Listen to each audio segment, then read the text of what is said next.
ইসলাম কথা হচ্ছে আপনার আমার পিয়ারা নবী, আপনার আমার দরদি নবী জগতের বুকে এসেছিলেন। তো মানুষ নবীর চেহারা দেখে দিওয়ানা ফিদা হয়ে গিয়েছিলেন। হালেমা তো সাদিয়া এবার কোলে নিয়া মক্কা থেকে তায়েফ নগরে চলে গেলেন।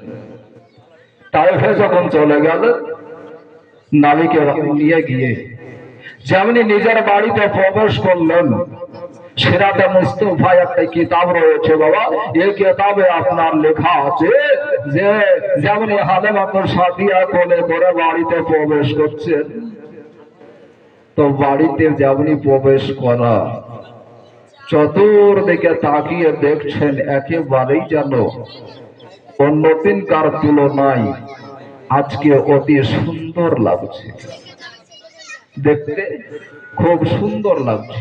ছাগলগুলোর চেহারাও দেখতে সুন্দর। কিতাবে রয়েছে যে বকরিগুলো ছিল হালেমা তো সাদিয়ার, এই ছাগলগুলো আপনার এত সুন্দর দেখাচ্ছে, কয়েকদিনকার ভিতরে ও ছাগলগুলো হিষ্টপিষ্ট হয়ে গিয়েছিল শুধু আপনার আমার মুস্তাফা তার বাড়িতে হাজির হওয়ার ফলে। বাহ, এই নামের আমরা উম্মত। হালেমা তো সাদিয়া বাড়িতে নিয়ে গেল বাবা, নবীকে বড় করতে লাগলেন। ধীরে ধীরে নবী বড় হতে লাগলেন।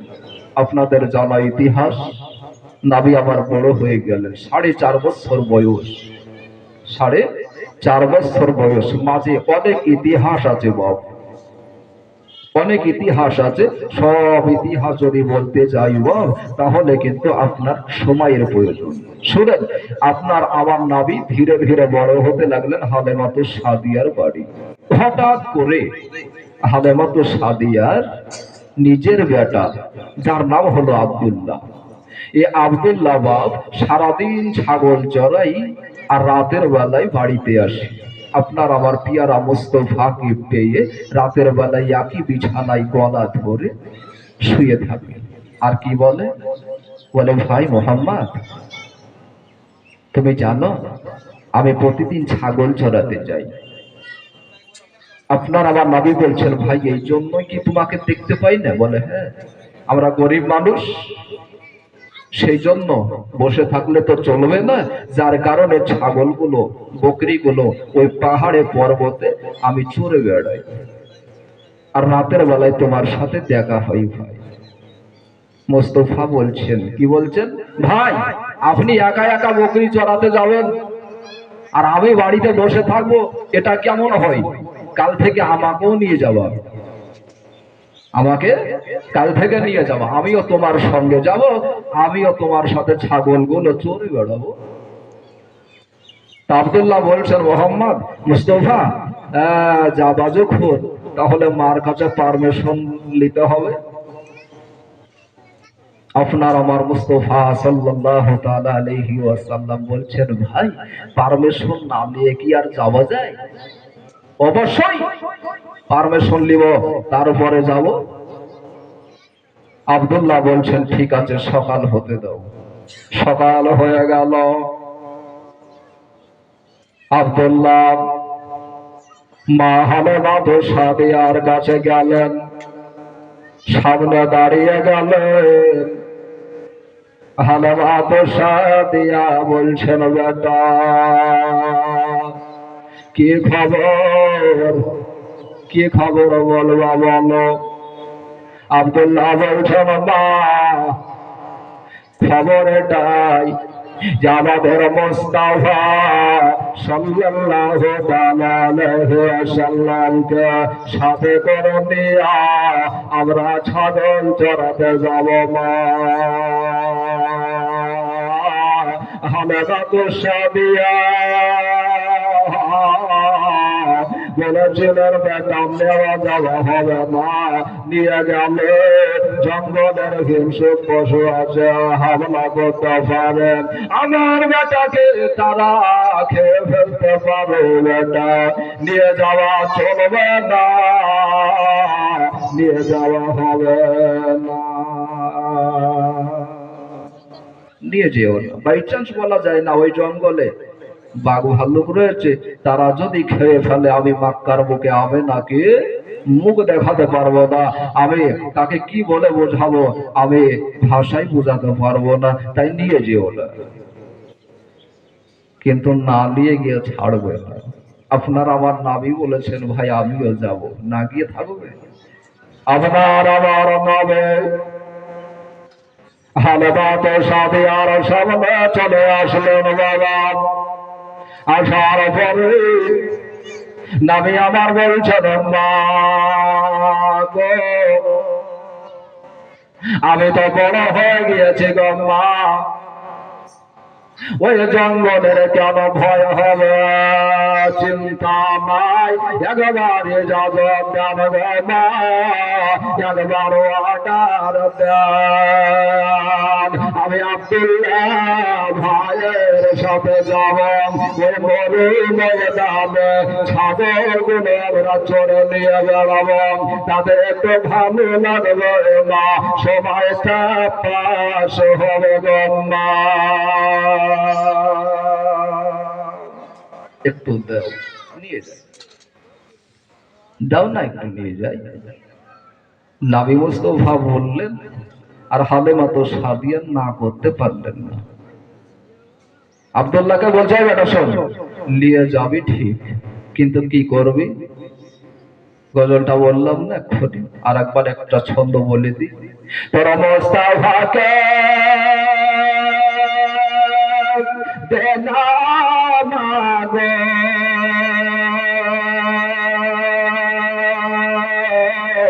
সঙ্গে নিয়ে যায়। কে বলছেন? আব্দুল্লাহ। মদের সাথে মেশাবানে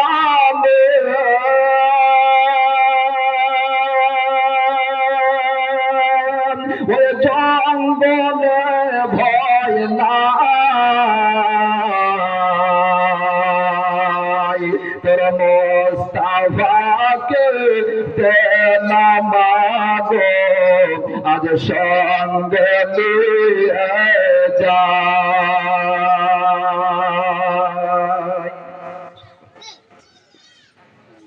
বাবলা বনার ছাওয়াই নিয়ে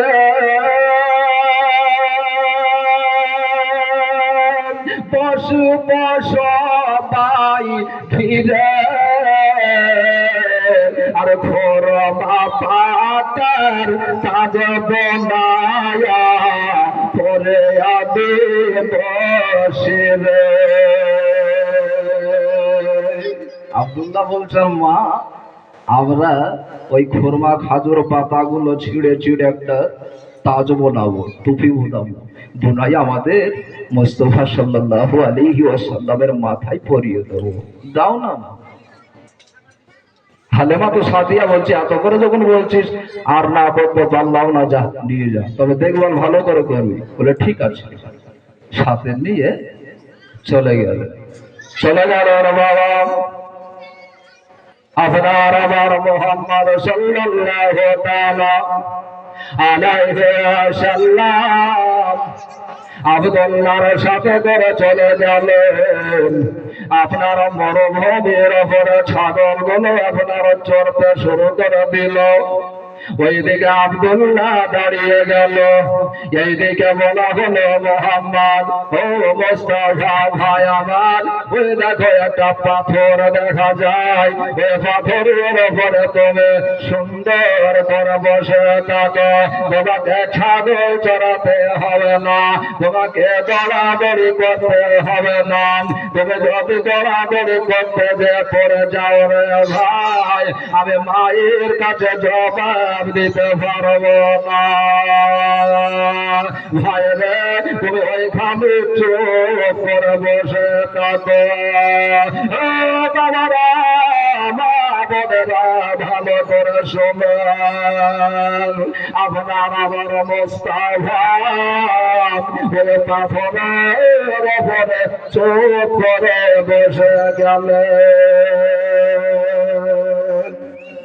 চুপ করে বসে রইলেন। ওদিকে আব্দুল্লাহ ছাগলগুলো এদিক ওদিক করে চড়ে বেড়াচ্ছে। ইতিমধ্যে একটা ঘটনা ঘটে যাচ্ছে। কি ঘটনা? ঘটনাটা হলো ওই জঙ্গল থেকে মোটা মোটা 8খানা বাঘ, ইতিহাসে লেখা আছে, সিরাতে মুস্তাফাতেও লেখা আছে, বাপ 8খানা বাঘ বেরিয়ে চলে আসলো। আসার পরে আপনার আবার পিয়ারা নাবিকে ঘেরাও করে তারা বসে গেল। আব্দুল্লাহ একবারে নিজের চোখে দেখে ফেললো যে 8খানা বাঘ এসে নাবিকে ঘেরাও করে নিয়েছে। আগো বাঘ এসে কি নাবিকে কি করবে? বাঘের কাজ মানুষকে পেলে খেয়ে নেওয়া, নাকি খেয়ে ফেলবে? আব্দুল্লাহর জানে ভয় চলে আসলো। জঙ্গল থেকে 8খানা বাঘ যখন বেরিয়ে আসলো, তাহলে আমার দুটো ভাইকে আর জিন্দা রাখবে না। ভয়ে আপনার ভীত হয়ে আব্দুল্লাহ আগ দৌড়ে গিয়ে হালেমাকে সাদিয়ার কাছে হাজির। বলে, মা কি হয়েছে জানো? হালেমা চমকে উঠেছে। কি হয়েছে বেটা? বলে, মা গো, আমাদের দুই ভাই মোহাম্মদ সাল্লাল্লাহু আলাইহি সাল্লামকে একটা পাথরের উপরে বসে রেখেছিলাম। আমি ছাগলগুলো এদিক ওদিক করে চড়ে বেড়াচ্ছিলাম, আর দেখলাম ওই জঙ্গল থেকে 8খানা তরুতাজা বাঘ এসে আপনার মোস্তফাকে ঘেরাও করে দাঁড়িয়ে গিয়েছে। আব্দুল্লাহ বলছে, মা গো, তোমার বেটাকে ঘেরাও করে তারা বসে গেল, আমি নিজের চোখে দেখেছি। হালেমা তো সাদিয়া বলেছিলেন, এই জন্য তোমাকে বারবার বারবার করে নিষেধ করেছিলাম বেটা, তুমি আমার কথাটা মান্য করলে না, তুমি আমার কথাটা তুমি মূল্যায়ন দিলে না। হে বেটা, আমি এখন মক্কা শহরে যাব কেমন করে বেটা? আমি আমেনার সামনে কেমন করে যাব?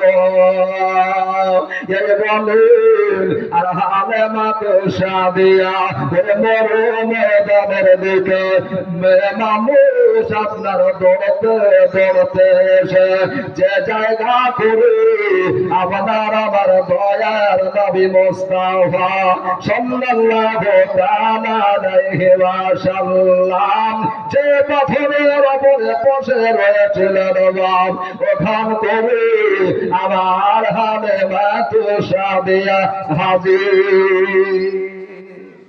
সেখানে সে হাজির হয়ে গেল, আব্দুল্লাহর সঙ্গে এসেছে।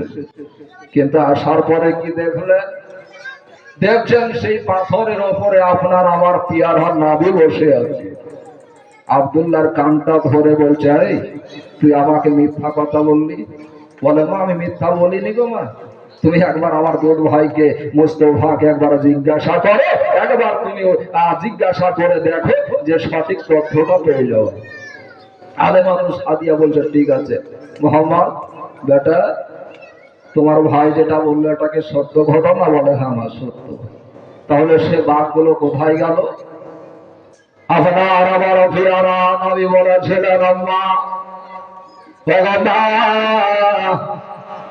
ওই জঙ্গল থেকে 8খানা বাঘ এসেছিল গো আম্মা। আসার পরে আমাকে তারা ঘেরাও করে বসে গেল, বসে রইল।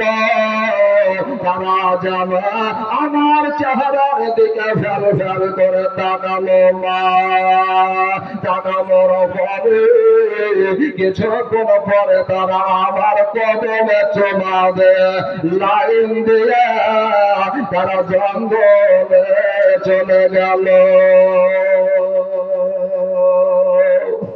তারা জঙ্গলে চলে গেল। মা হযরতে হালেমা তো সাদিয়া বলছেন, বেটা আর এখানে থাকতে হবে না, চলো বাড়ি চলো। কোলে করে নিয়ে চলে গেলেন। আর মনে মনে হালেমা তো সাদিয়া চিন্তা ভাবনা নিয়েছেন যে এই ছেলেটা দুনিয়ার কোনো সাধারণ মানুষ নয়, এ দুনিয়ার সাধারণ মানুষ নয়, নিশ্চয় আল্লাহর পয়গম্বর হবে, নিশ্চয় আল্লাহর রাসূল হবে। কারণ আজ বাঘ যার কদমে চুমা দিয়ে চলে যায়, বরাবর ইসলাম হযরতে হালেমা কোলে করে নিয়ে বাড়ি চলে আসলেন, থাকতে লাগলো। কিছুদিন পরে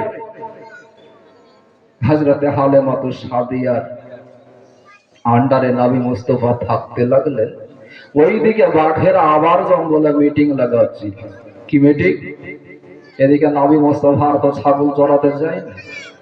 বাঘগুলো দেখছে কি ব্যাপার, নবী মুস্তাফা আসছে না কেন? যার চেহারা দেখে আমাদের ক্ষুধা নিবারণ হয়ে যায়, আমাদের শিকার লাগে না, আর আসছে না কেন? এক আর এক বাঘকে বলছে, তুই কি আমার নবীর দিকে গরম মেজাজ নিয়ে তাকিয়েছিলি? হ্যাঁ। আর একজনকে বলছে, গরম নজরে তাকিয়েছিলি বলেন না, তাহলে নবী কেন আসে না? ভয় পেয়েছে নাকি? না, মনে হয় আমাদের তাকানোর ভোল্টেজ আলাদা ছিল, নবী মুস্তাফা মনে হয় ভয় করেছে, ডরিয়ে গিয়েছে, যার জন্য আর আসছে না। এক ভাগ একটু আপনার যুক্তি পরামর্শ করে বলছে, দাঁড়া, কালকে আব্দুল্লাহর সাইমা ছাগল চড়াতে আসবে, একটা হৃষ্টপুষ্ট তরু তাজা ছাগল ধরে জঙ্গলে রাখবো, আর এই ছাগল ছাড়াতে আসলে নবী ছাড়া কেউ আসবে না, নবী ছাড়া কেউ আসবে না। আর সেই দিন ছাগল ছাড়াতে আসলে আমরা জান ভরে প্রাণ ভরে নবীকে দর্শন করে দেব। বাঘের কি আকীদা দেখেন, নবীকে দেখবি। এবার কি করলেন? তারপর দিন আব্দুল্লাহ সাইমা ভাই বোন ছাগল চড়াতে আসছে, জঙ্গল দিয়ে চলে যাবে, আর ওই বাঘগুলো রেডি হয়েছিল, একটা ছাগল ধরে জঙ্গলে টেনে নিল। সাইমার আব্দুল্লাহ আছে, মোটা ছাগল টেনে নিলে কি হবে? বা আনন্দ হবে না? আনন্দ হবে না, চোখে কান্না আসবে, আওয়াজ হবে, হাই হাই, বাঘে তো আমাদের তরুতাজা মোটা ছাগলটা খেয়ে ফেললো। আব্দুল্লাহ দৌড়তে দৌড়তে বাড়িতে এসে মাকে বলছে, মা গো, সর্বনাশ হয়ে গেল। হযরতে হালেমা তো সাদিয়া বলছেন, বেটা কি সর্বনাশ, কি সর্বনাশ হয়েছে? আব্দুল্লাহ বলছে, মা গো, আমাদের যেটা একেবারে সুন্দর ছাগল, বড় মোটা তাজা, সেই ছাগলটাই বাঘে ধরে খেয়ে ফেললো। হালেমা তো সাদিয়ার মনটা খারাপ, যে আমাদের গরিব পরিবার, আর এই সংসারে আমাদের ছাগলগুলো কত সুন্দর হয়ে উঠলো গো, আর এই মোটা তরতাজা ছাগলটা বাঘে খেয়ে ফেললো। মনটা চিন্তায় চিন্তিত, এমনকি চোখ দিয়ে পানিও ঝরেছে। সিরাতে মুস্তাফা লিখেছে, হালেমা তো সাদিয়া বসে বসে ফুপে ফুপে ছাগলটার জন্য কান্না করেছে। আপনার আমার মুস্তাফা মায়ের সামনে এসে বলছেন, মা গো, চোখের পানি কেন ঝরা? হালেমা তো সাদিয়া বলছেন, বেটা ও কথা বলো না, ওই দেখো আমাদের মোটা ছাগলটা তোমার ভাইয়েরা ছাগল চড়াতে গেছিল, আর ওই অবস্থায় ধরে তারা খেয়ে ফেলেছে, ওই জঙ্গলের বাঘ। আপনারা আমার নবী বলছেন, মা গো, চিন্তা করিও না, চোখের পানি আরো ফেলাইও না, কারণ চোখের পানি তোমাদের দেখলে আমার প্রাণ মানে না, কেঁদে যায়, জান পড়ে যায়। মা আর কেঁদো না, কেঁদো না। তবুও চোখের পানি কি বা রুখতে পারে? গড় গড় গড় গড় করে গড়ে যাচ্ছে। নবী মুস্তাফা বলেছিলেন, মা কাঁদিও না, মা গো, একবার হুকুম দাও, একবার অর্ডার দাও, মা, তোমার ওই ছাগলটা আমি তোমার মুস্তাফা, আমি তোমার বেটা মোহাম্মদ, আমি যাব আর ওই জঙ্গল থেকে বাঘের পেট থেকে তোমার ওই জুঙ্গা ছাগলটা ছিনিয়ে নিয়ে এসে তোমার হাতে ধরিয়ে দেব। একবার হুকুম দাও, একবার অর্ডার দেও গো মা।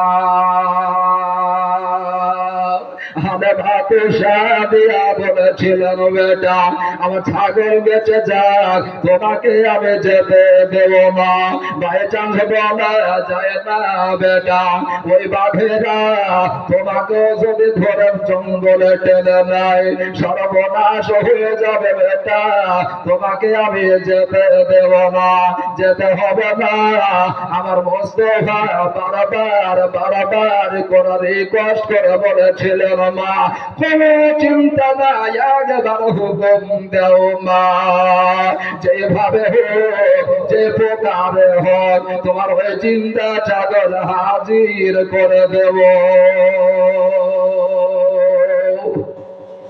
তোমার জিন্দা ছাগল এনে দিতে পারলেই তো হলো।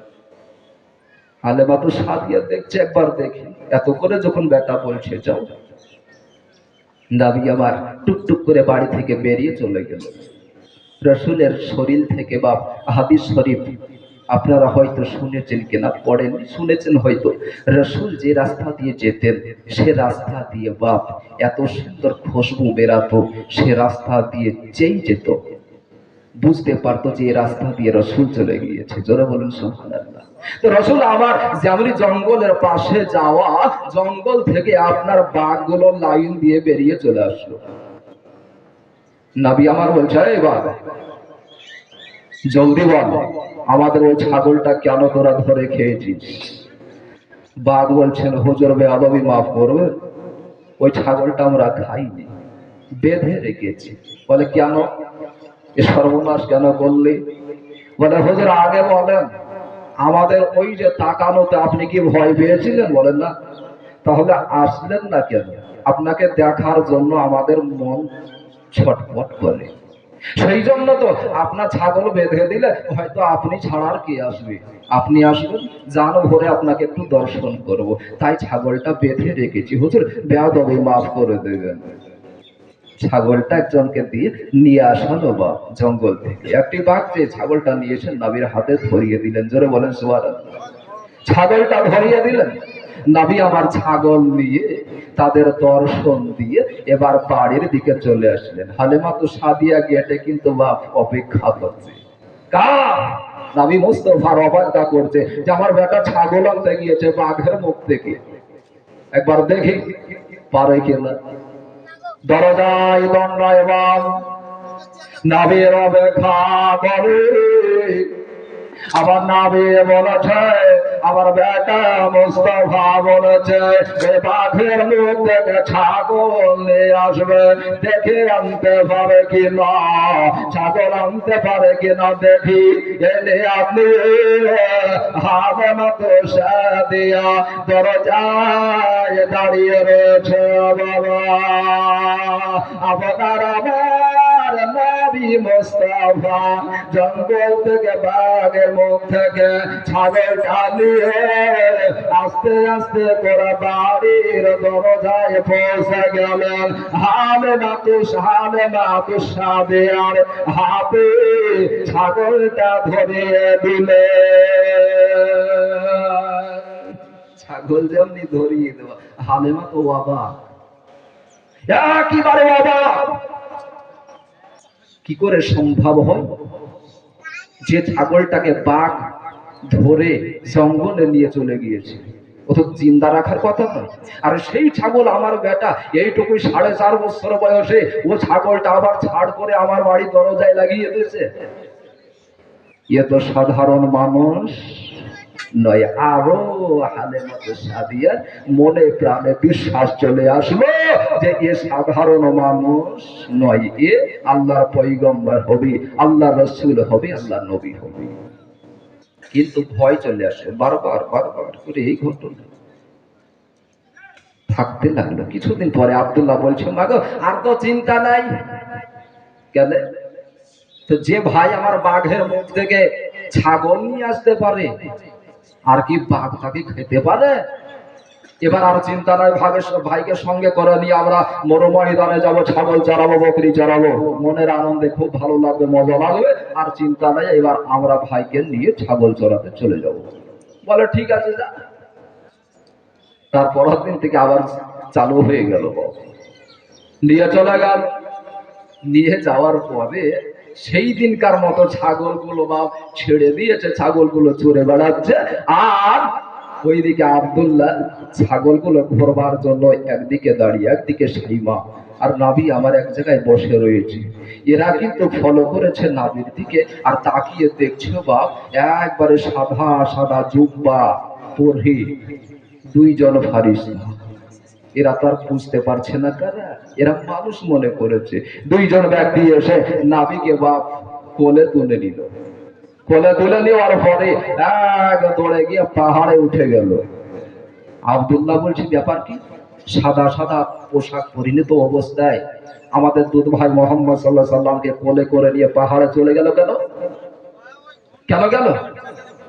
এরা কিন্তু ভয়ে ভীত হয়ে আবার সেই দিনকার মতো দৌড়াতে লাগলো। হাবাতে ঢোকাতে গিয়া হালেমাত সাদিয়ার সামনে গঙ্গায় মান হলেন। হালেমাত সাদিয়া বলছেন, বেটা কি হয়েছে? আব্দুল্লাহ বলছেন, বাবু সেদিনকার মতো আজকেও সর্বনাশ হয়ে গেছে। বলে, কি সর্বনাশ হয়েছে? একটু বল তাড়াতাড়ি করে। আব্দুল্লাহ বলে দিল, গো আমাদের দুধ ভাই মোহাম্মদ সাল্লাল্লাহু আলাইহি ওয়াসাল্লাম একটা পাথরের উপরে বসেছিলেন। এই অবস্থায় ওই জঙ্গল থেকে দুইজন ব্যক্তি, যাদের পোশাক গুলো একেবারে সাদা ফকফকে দেখনেওয়ালা, তারা চলে আসলো। একজনের কাছে ব্যাগ ছিল আর একজনের কাছে খালি হাত। আপনার আব্দুল্লাহ বয়ান করছে মায়ের সামনে, বলে, বাবু আমাদের দুধ ভাইকে কোলে উঠায়া নিয়ে তারা জঙ্গল দিয়ে গিয়ে পাহাড়ের আপনার চাঁদিতে উঠে গেল। আমরা দাঁড়িয়ে আর একটা জিনিস দেখেছি, ওরা নিয়ে যাওয়ার পরে আমার দুধ ভাইকে পাহাড়ের ওপরে শুয়ে দিল। শুয়ে দেওয়ার পরে তারা ওই ব্যাগ থেকে চকচকে একটা ছোড়া বাইরে করলো, একটা চাকু বাহির করলো। ওই ছোড়াটা দিয়ে আমাদের দুধ ভাইয়ের বউখানা ছেড়ে দিল, মা চিরে দিল। চিরে দেওয়ার পরে আমার ব্যাগের ভেতর থেকে পানি বাহির করলো। ওই পানি দিয়ে ভেতরটা সুন্দর করে ধৌত করতে লাগলো। এই দৃশ্যটা দেখে তোমার কাছে ছুটে এসেছি মা। হালেমাতু সাদিয়া সেদিনকার মতো আবার ছুটে আসলেন। দেখলেন না আমার মোস্তফা যেখানে বসে থাকার কথা সেখানে আবার বসে রয়েছে। হালেমাতু সাদিয়া আবার জিজ্ঞাসা করেছিলেন, বেটা কি খবর? তোমার ভাই যেটা বললো এটাকে সত্য? বলে, হ্যাঁ এটা সত্য। তবে মা এটা অন্য কিছু নয়, এটাকে বলা হয় সিনাচার। এটাকে বলা হয় সিনাচার। তারা আমাকে নিয়ে গিয়েছিল, মুখটা চিরে দিয়ে ফেড়ে দিয়ে আমার ভিতরে যে নোংরা জীবাণু কিছু ছিল সেগুলোকে আবার সারাবান তহুরা পানি দিয়ে ধৌত করে আবার সেট করে দিয়েছে।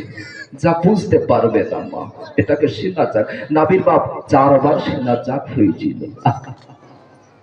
হালেমাতু সাদিয়ার ভয় হয়ে গেল। কি হয়েছিল? ভয় হয়ে গিয়েছিল। কোলে তুলে নিলেন। সিনাচাকের কথা শুনে ভয় হবেই তো, হবে বাবা। বুকটা ফেড়ে দিয়েছিল, ছোড়া দিয়ে চাকু দিয়ে চিরে দিয়েছিল। আর রাখা যাবে না, চিন্তায় চিন্তিত হালেমা। কবি কি বলেছে জানেন? সিনাচাকের কথা শুনে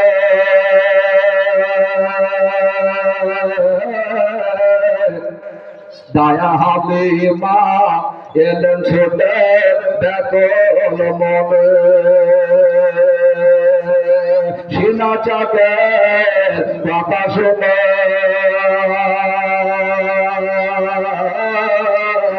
দায়া হালিমা এলেন ছুটে ব্যাকুল মনে।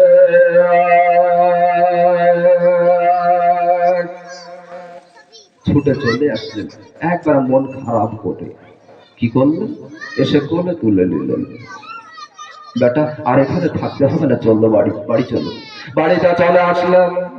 হালেমা প্রোগ্রাম নিয়ে নিলেন, বেটাকে আর রাখবো না, বড় হয়ে গিয়েছে, আমি মাকাতে যাব, আর আপনাকে আমি ফেরত দিয়ে চলে আসবো। সুন্দর করে আপনার আমার মুস্তাফাকে সাজিয়ে দেওয়া হলো। সাজিয়ে দেওয়ার পরে আমার নবীকে নিয়ে বাড়ি থেকে আপনার মক্কার দিকে রওনা দিল। যেমনি রওনা দেবে আশেপাশের বাড়ির মহিলারা এসে নবীকে দেখে বলেছিলেন, মুহাম্মদ তুমি বাড়ি চলে যাচ্ছ, আপনার আবার মুস্তাফা সাল্লাল্লাহু তাআলা আলাইহি ওয়াসাল্লাম বলেছিলেন, মা আমি চলে গেলাম, আমি মক্কা আমার জন্মভূমি চলে যাচ্ছে। তারা কি বলেছিল, বেটা মোহাম্মদ আবার আসবি আমাদের তাইফে, তুমি আবার আসিও, তোমাকে ছাড়া আমরা থাকতে পারবো না, তাই আবার আসিও। নবী কথা দিয়েছিলেন মা